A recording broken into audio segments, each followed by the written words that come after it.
and welcome to Third Eye Thinkers. I'm your host, Megan Benanti. And I'm your host, Michelle Welch. Thanks so much for joining us today and listening in. So today we are going to discuss, go ahead. The dark side. Getting in touch with our dark side. Yeah. Because it's there and it's real and it is something we all have to deal with, whether you're a practicing psychic or you're an everyday person. We all feel those challenges. And we felt like it was something that we needed to talk about. So, right. I think that one of the big things that happens, I was telling Matt, our producer, before the show, is that we even see people I didn't say this part, but we do see people for energetic work or energy work or Reiki or crystal healing, a lot of people who stuff those things, like that we might call the shadow side or another word for maybe the dark side, the shadow side, those things about ourselves that maybe we might need to look at, but we don't want to. Right. Yeah. And, to me, this is a connection, like when we watch Star Wars and we're talking about the Force, there's the dark side and the light. Right. And this is something that we have to acknowledge on a daily basis as something we're dealing with. It can also be neutral, though. It doesn't necessarily have to be a darkness. And so that's something to consider, too, and how you're going to work with a neutral energy. Mm-hmm. It's interesting to me that, I think a lot about the laws of the universe, first of all, and I question, okay, are those really the 12 laws of the universe? But we've been talking about those in my intuitive class. Nice. It's because for some reason I said, we'll go through the 12 laws of the universe. And I'm like, oh, why did I agree to do that? I mean, because everybody always goes straight to manifestation because of the book, The Secret, which was great, but they go to the law of attraction. And, but they forget the law of action, which is in the law of attraction. It's a different law. Yeah. And another law is the law of duality and polarity. And there, where there's dark, there's light, good, bad, whatever word you want to use, hot, cold, there's a spectrum. And it's interesting sometimes to kind of explore that just philosophically and think, how do we define that? And how do you define, of course, having a moral compass, everyone, I think, has some sort of belief system or moral compass. But how do you really know how to define what energy, let's just talk about energies, what energies we're working with? And you and I kind of talked about that the other night. Right. And that is something that had come up for me recently. I had received a really great Reiki session, and during that, a new guide came in for me, and it generally felt pretty positive and gave me a name and everything. And as I began to work with it, it was really, really powerful, and I was doing really great work. But I also began to see some inconsistencies, like that I was like, and I asked this guide, I was like, are you good, bad, or neutral? And I got neutral, that there was, this is the sort of the balance of the elements, like being a human, we're neutral.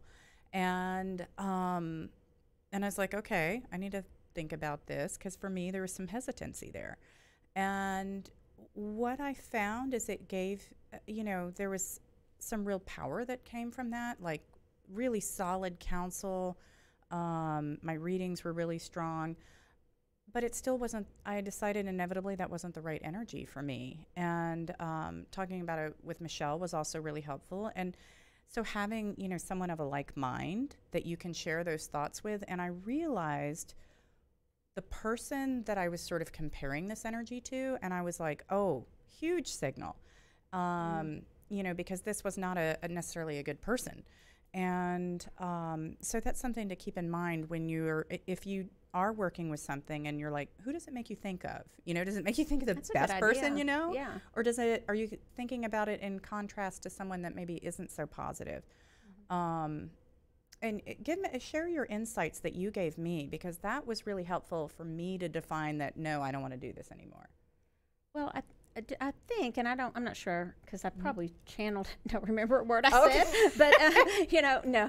But I think that I know one thing that I told you is that not only, I love what you just said, compare it to somebody I didn't say that. That's a great idea, Megan. I also thought of, what are they telling you, and how are they making you feel? Are they Did I talk to you about that? Like, how are they making you feel? You said possessive or protective of you, like they kind of wanted to be the only one. Yeah. And I had realized my other guide, my main guide that I'd normally worked with, had kind of gone away. And I was like, oh, bling, bling, bling, you know. Right, and I think it's true with teachers for classes. If any, I think that's a big red flag. Same with guides. If they're possessive, if they're making you feel bad about yourself, yours wasn't necessarily not like saying No, bad not things, at all. but some people's, if it was a lower one, it might be. Right. And eventually, but you can only listen to me. You know, I'm your only teacher. You can't go get healings from anybody else. You can take it into the real world too. And anybody who says that, I think it sends up a red flag. Right. Because that's possessive, and that's a lower energy. That's a lower vibration, being possessive like that. Absolutely. Now, protective's different, but possessive. Right. And I didn't find this guide particularly possessive, but I did find it just not, inevitably not feeling as 100%. And if I'm going to work with a being that I can't fully identify, I want to be 100% sure. And I've been doing this kind of work a long time, so it's not like I'm naive or anything like that. But sometimes you need to run it by somebody else. It doesn't have anything to do with being naive. When you're going through it, you would tell somebody else, you'd be able to give them advice on it. But when it's you're going, and that's the thing I think, is I think that some of it is kind of a slippery slope. Because I had a neutral one time too, and I did the same thing. And I had a teacher who actually said, I can't believe you sent that neutral to the light. That's what I do. I say, just go to the light, go get worked on, and then maybe, but you're not on my radio channel, so we're not on the same frequency, it's not the frequency I want to be on, because I want to be higher, not neutral. I want to be raised up by whoever's guiding me, right? And my teacher was like, why'd you do that? And I was like, why wouldn't I? It was interesting, because people do have different opinions about it. Yeah. But I just think that it can be a slippery slope into what you said, that your readings were a lot stronger. So I could see how people, let's just use the phrase the dark side. Right. If you want to use, if you want to define it that way, vibration, whatever you want to call it, lower vibration, I can see how it would be tempting, especially early on, if somebody's just getting, they're in touch with their intuitive abilities, and they get caught up in ego, right, and the need to be right, and they're like, oh wow, I'm getting really good readings with this, so I'm not getting rid of this person or this guide or energy, right? Well, and that's one thing that was interesting about this, is he was not, I say he, well, you keep saying he, so it feels like it felt like a he to me. Very evolved being, and I don't necessarily, it wasn't from the angelic realm, but it was just a very evolved being. And so the information and being able to give to someone and help them heal was really awesome, but it's just not something that I need to work with on a regular basis. And it was something too that it came in a place where I was really, since I was in a Reiki session, I was super open and connected, but I also didn't think to maybe put a layer of protectiveness on myself before that session. I certainly want the Reiki master to be able to work with me and in my energy field, but I also, I probably don't need to be an open telephone line for whatever else is out there, right? Right. I think you may have gone through it too, just because you have been in this business so long, just as a reminder, and you work with very high vibration and very light workers, light beings. Yeah. That's obvious. So it's just a reminder, maybe, so you can advise other people. Yeah, and that's true. Maybe it came up really as a lesson for me, because I've never had anything like that come through in a Reiki session that wasn't like angelic and really positive. And and though I will say, like, again, I didn't experience this as negative. I just began to see things that I thought, how do I feel about that? Yeah. So you said neutral. Right. So when you're working with people, or when you're getting into this, or you're praying, you want to be clear, and you want to trust your own intuition about what you're feeling from that being on the other side. I love the idea that, if you feel like you're getting a lot of power, but does that feel like it's also possessive or somehow not working at a higher vibration? Or even if you see like the colors, if you're a visual person, you know, a lot of times there's like a shimmer or something, but what colors do you see in that? Are they connecting as something really positive for you? Or does it have a darkness to it? And that's also something to kind of keep in touch with. What's interesting is there are people, and they're very nice people that I know, that feel like, and some of them, and I don't want to offend any shamans, but I will say that shamans, if you read about a lot of, and shamans aren't just Native Americans. We've said that before. They started like forever ago. They were in Siberia. I had to take a class. I've been working sort of on this doctorate for quite some time. Oh, and wow. so I have some really, really good books on shamanism. It's mainly about how man began and like the Cro-Magnon and all this. And I was like, oh, when are we getting to the good stuff? But Wow. a lot of those workers will work with, I'll just use the word, like demon-like entities. They will. Oh. In back everything I was reading about. So that's not to offend anybody. There are some people who will tell you, you know, they work with lower beings because they feel there's a purpose for that. That's not for me, and I don't think I'd want anybody to work on me that was doing that. But there are people who do because they feel like that's the way they can help somebody else that's in that situation. Oh, Now, I don't agree interesting. with that, but there are plenty of people out there who do, that are very Right. nice people who feel that it can serve a purpose. Right. Now, that just wouldn't be me. Well, and a lot of that is how you're introduced to it as well. You know, I think even the first book I read in this direction was Eden Gray's, one of her books on tarot. And she was one of the first authors on tarot. And she said, you know, like you couldn't even read for yourself. So I was the only nerd who didn't. And I thought, God, this stuff is so hard, you know? But I was like, buy the book because I didn't want to mess around. I didn't know what could be invited in. Right. And I didn't, in a lot of ways, I didn't know what I was getting into. Right. So it was quite an adventure. But Yeah, I think you have to be careful, but I don't think that it's as scary as everybody thinks. Everybody immediately will go to, oh, if you're doing readings or if you're channeling something, then it's automatically bad. There are a lot of people who've told me that you know, something's taking over your body. No, it's not. no. Nothing's ever taken over my body like that. You know, just like maybe the flu, Right.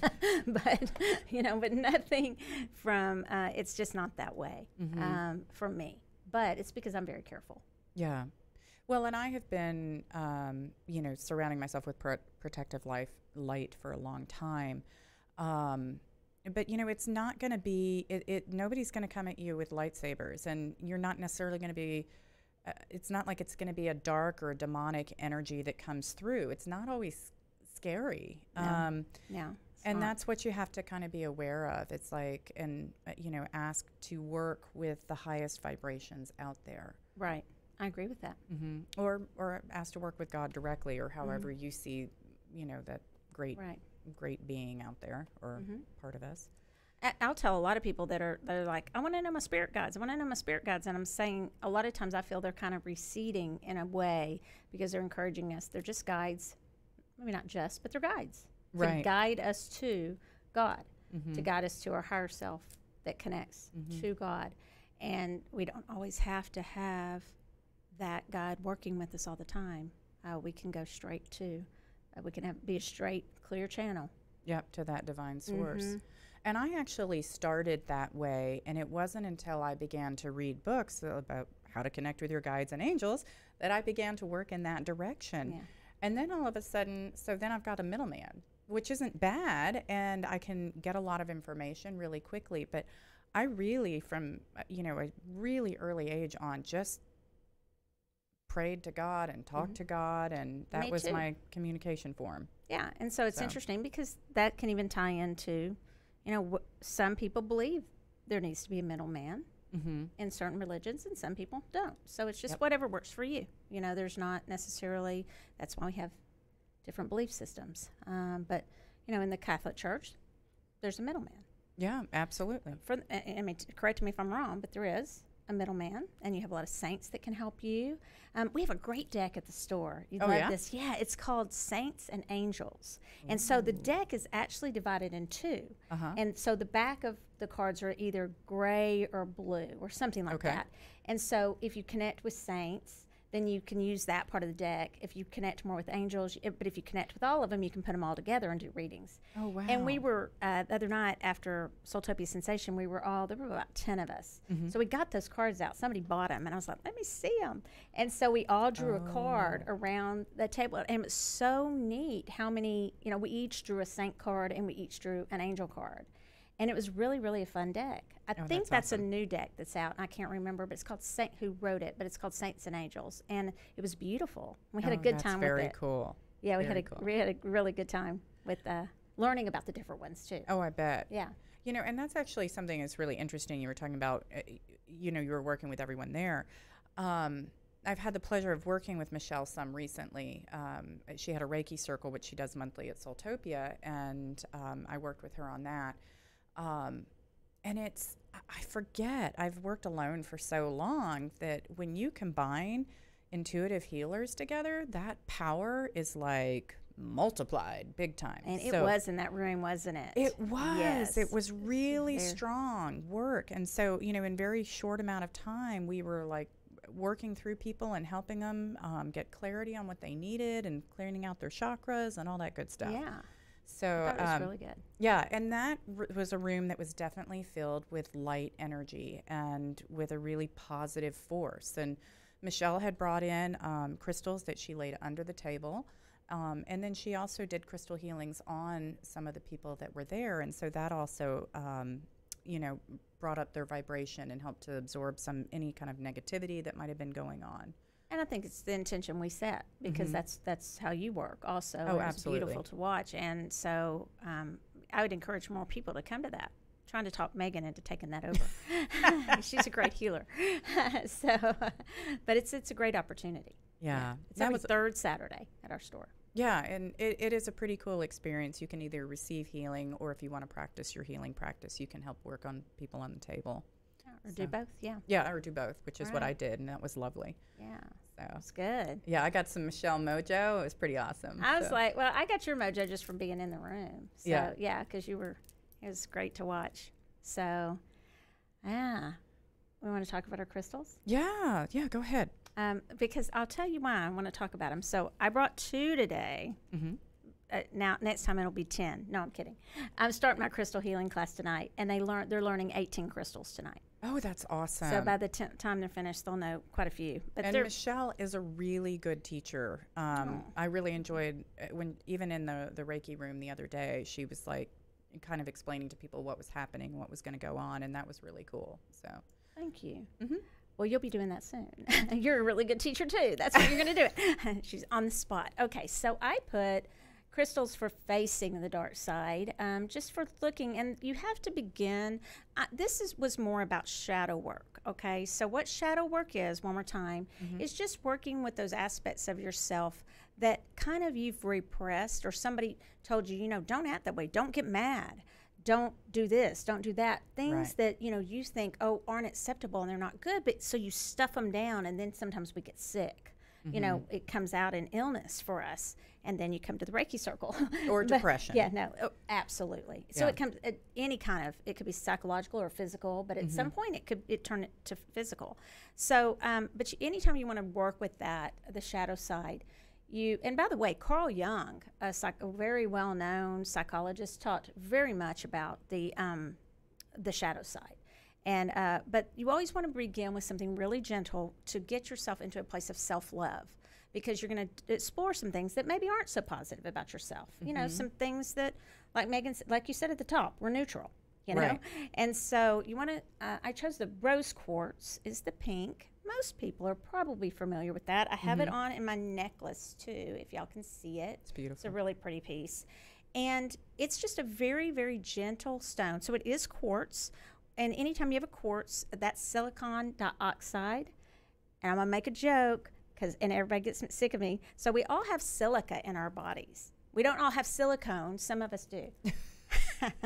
That was had to so do it. wrong on so many levels. But we do. We all have silica in our bodies, so that's why we respond really well to the quartz.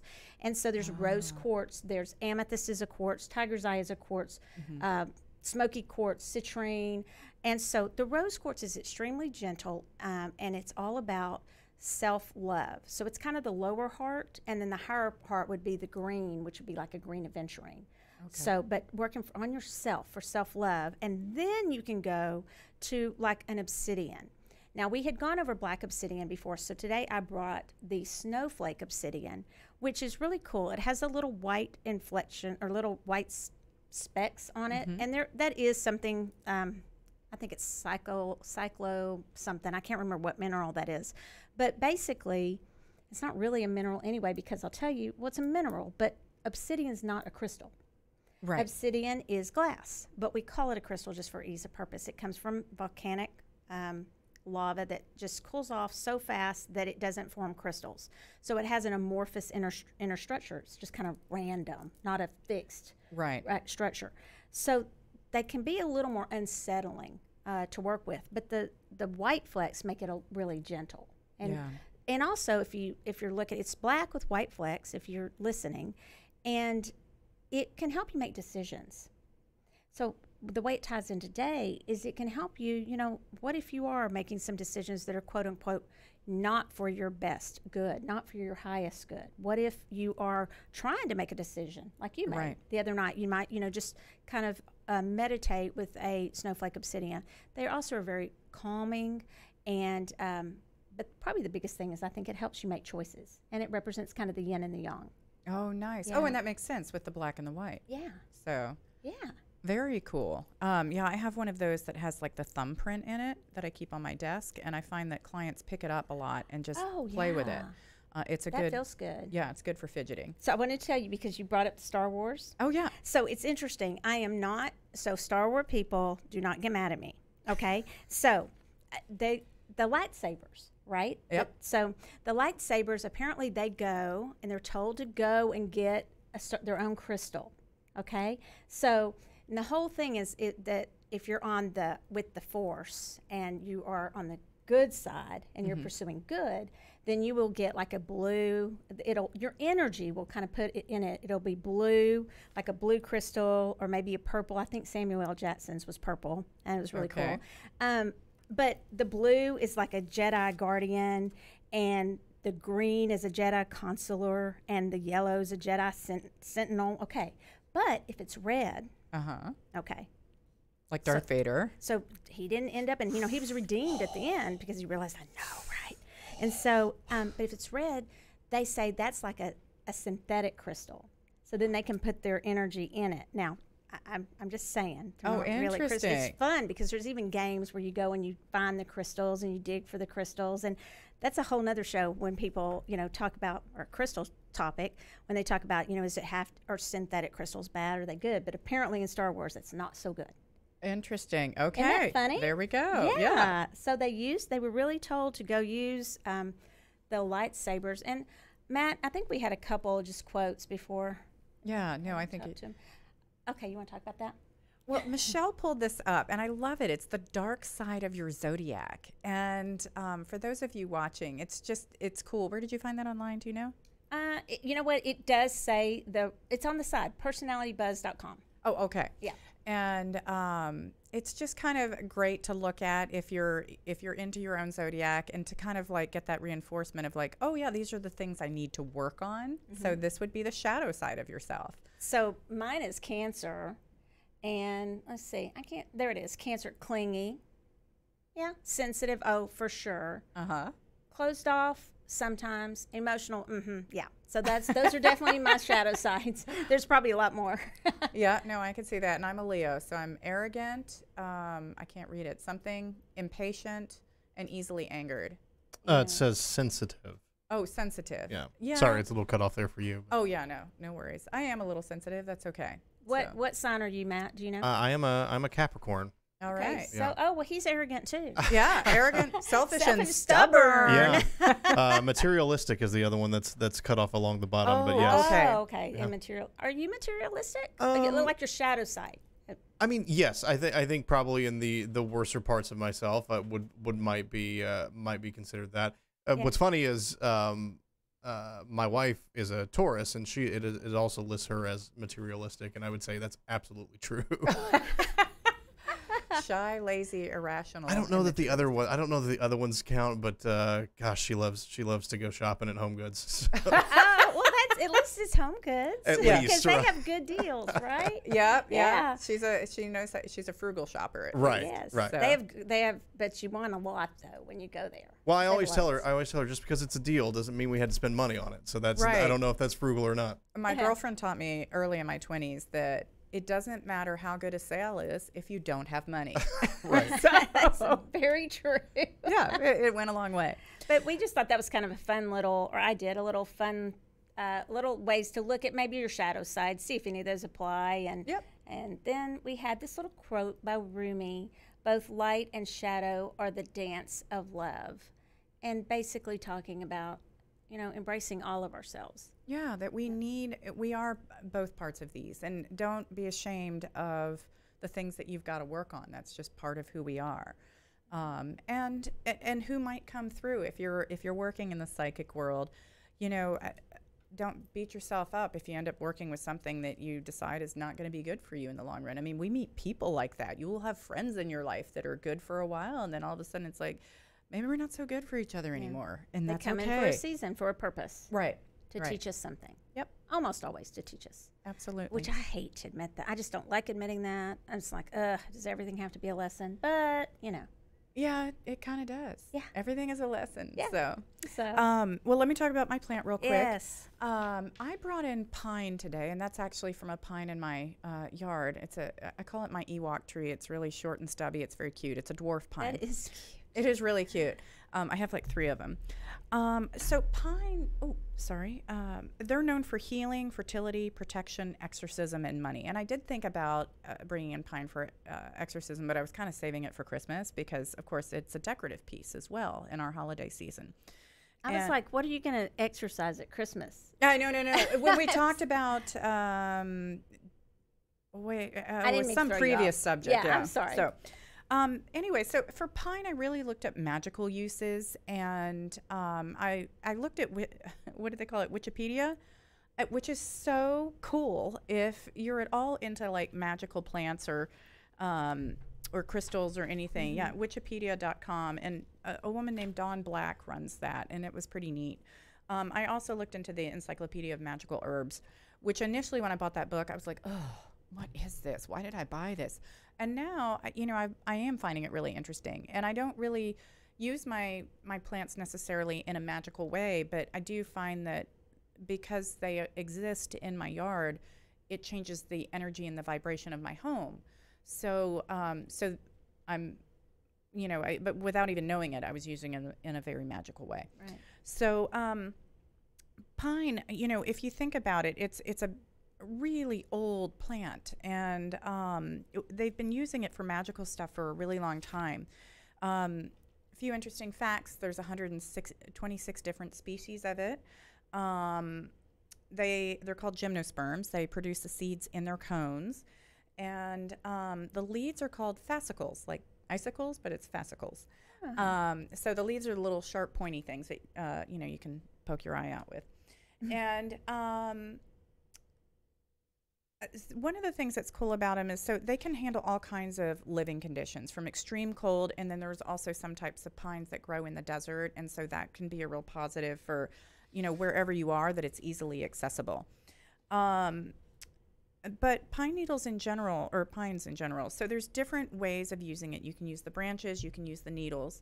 And a lot of times, we think of hanging pine over the hearth, and which we do at holiday time, but that was also a way that they would keep negative spirits from coming down the chimney. And you can lay like pine needles out to clear out any negative energy in the home. And you think about it, when we use pine, we're thinking Pine Sol, and that's what we use to clean our floors. And so we still have this very everyday connection with pine. And there's a lot of candles that are scented with pine. The pine needles can be used to create a base for incense. Um, Branches can be used like above the bed. They were always traditional to kind of like help sickness, like not enter the bedroom or to help someone heal. And even in like Japan, it was hung over the door, a branch of pine to keep joy in the house. So there was a lot of kind of interesting uses with it all over the world. And they even talked about like in China how what was it? Oh, pine symbolizes steadfastness, perseverance, and resilience. And so, and when you think about it in Asian art, you know, they paint pines a lot. And so there's a whole nother deeper level of meaning that was going into those paintings by what was pictured in them. It wasn't just because it looked pretty. It was like they were really representing ideals into their artwork. So, and you know, you think about the old witches and like sweeping a broom of pine out of the house and stuff. So that was the idea of sweeping out that negative energy. It also, you know, it burns really fast, and so you know, it makes a good basis for if you need to clear out negative energy and burn it out type thing. That would tie in. So that's why I picked up pine to clear out the dark side. That's a great one for that. And think about it, pine cones. They represent the pineal gland because that's what that means. Oh wow! So remember that, and we got those pine cones at the Breeder Studio. Oh yeah, totally. Yeah. That's interesting. Yeah, and they had interesting uses like being good for like fertility and stuff, which was said in multiple places, which is interesting to me. Oh, and you know, I didn't even think about it, but pine nuts. Like if you go to Boston and you go to Mike's Pastry and you order these cookies called pignolis, which is Italian for pine nuts, and but it's pine nut cookies. And I never thought about it, but yeah, pine nuts, they're edible, they're delicious. So I didn't know that. Yeah, I use them on salads and things like that. You can toast them. A lot of times they'll be in Italian pastas and things like that. Oh. So yeah, so that was pine. All right, so let's look at our reading real quick. Do we have time, Matt? Yeah, we can do one real quick. Okay. So I'm going to pull out 2 charms and. Want me to do this? Yeah, please. So we've got the Urban Tarot today, and our charms are a $100 bill and a hand with a third eye in it. So, and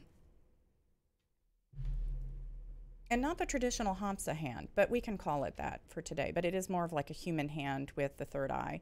So either you're going to pick the $100 bill or the hand of intuition here.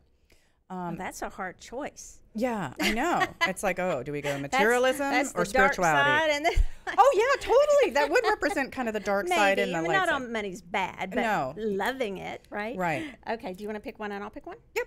And absolutely don't ever consider money bad because that's gonna you're never gonna get what you want It's if not you think bad, that. but it was kind of funny. Oh, okay, interesting. So what'd you get?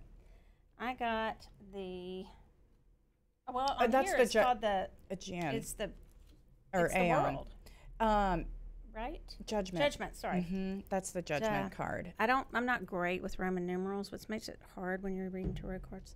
Okay, so judgment lines up with the $100 bill. And the Urban Tarot is based on New York City. So I have not been there, but I believe this is ground zero. And a list of all the names that have passed. And we've got an image of a woman here who's looking at her reflection in this wall as she walks along. And the reflection is a woman with a traveling bag. I just see the perfect representation of what we talked about today, shadow side. She sees her reflection. Yeah. And it's interesting because she has a bag. You may be seeing something totally different. And then, no, money's not always bad, but it's, you know, it could be a representation of materialism. And just, it's, I think this is telling someone, if you drew this one, just don't be afraid to look at your shadow side. Right. Don't be afraid to go there. It might be time. And don't be afraid of the things when you make a judgment call on yourself and you're evaluating yourself about what works and doesn't work for you. And it, in that case too, you know, we have to acknowledge the deepest, darkest, hardest parts of ourselves to have growth. and I'm looking at that money, and I was like, it might be time to invest in yourself a little bit, and to acknowledge some of those dark things, and either maybe get some counseling or get a good reading, but maybe take a look at that and investing in yourself. Yeah. Okay, and so for our intuition hand, we have a card called Luxury, which is the Four of Cups. And we've got a couple guys here watching TV in their undies, and they've got milk all over the table, like 4 glasses of milk, 1 spilt, and some cookies. And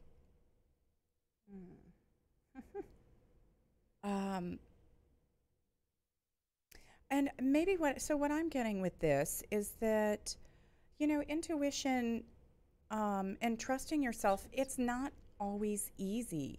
4 of Cups is that idea that a lot of times in the traditional image, God is handing you something and it's not just what you want right at that moment.